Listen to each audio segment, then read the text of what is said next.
पार्थ, जो सत्य है और तुम्हारे धर्म के अनुकूल है, उसे निभाना तुम्हारा कर्तव्य है।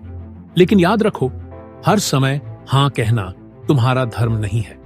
ना कहना भी एक कला है, और यह तभी संभव है जब तुम अपने भीतर की आवाज को सुन सको। यह संसार कर्तव्यों और अपेक्षाओं से भरा हुआ है। हर व्यक्ति अपनी इच्छाएं लेकर तुम्हारे पास आएगा। यदि तुम सभी की इच्छाओं को पूरा करने का बोझ उठाओगे तो अपने सच्चे स्वभाव को खो दोगे। यह तुम्हारे आत्मस्वरूप के विपरीत है।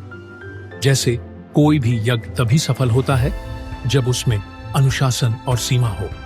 यदि तुम हर यज्ञ में अपने मन और समय को अर्पित कर दोगे तो तुम्हारे पास अपने आत्मिक कल्याण के लिए कुछ नहीं बचेगा। याद रखो, जब तुम ना कहते हो तब तुम अपनी ऊर्जा और समय का संरक्षण कर रहे होते हो। अपने धर्म को निभाना सबसे श्रेष्ठ है। दूसरों के धर्म को निभाने का प्रयास करने से भय और असमंजस ही उत्पन्न होता है। जब तुम हां कहते हो तब तक इसे याद रखो कि वह हां तुम्हारे आत्मा से निकली हो, न कि किसी भय, दबाव या समाज के डर से।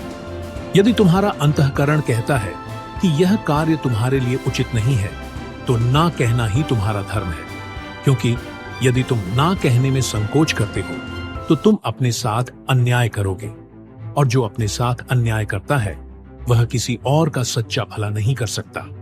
यह संसार नकारात्मकता से घिरा हुआ है, और तुम्हारे ना कहने पर कई बार लोग तुम्हें दोषी ठहराएंगे। लेकिन याद रखो, तुम यहां उनके मन को प्रसन्न करने के लिए नहीं आए हो।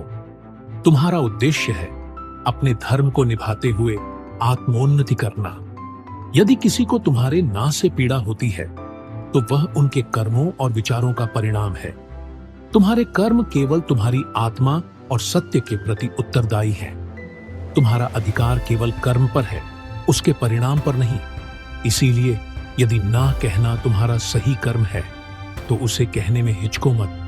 अपनी सीमाओं को पहचानो, अपनी आत्मा की शक्ति को जानो। संसार के सभी बोझ उठाने की कोशिश मत करो। यदि तुम यह समझ पाओगे कि प्रत्येक ना तुम्हें अपने लक्ष्य के करीब लाती है, तो तुम सच्चे अर्थों में मुक्त हो जाओगे। इसलिए उठो, अपनी आत्मा की आवाज सुनो, और जो तुम्हारे धर्म के विपरीत है उसे प्रेम पूर्वक परंतु दृढ़ता से ना कहो। यही तुम्हारी विजय है।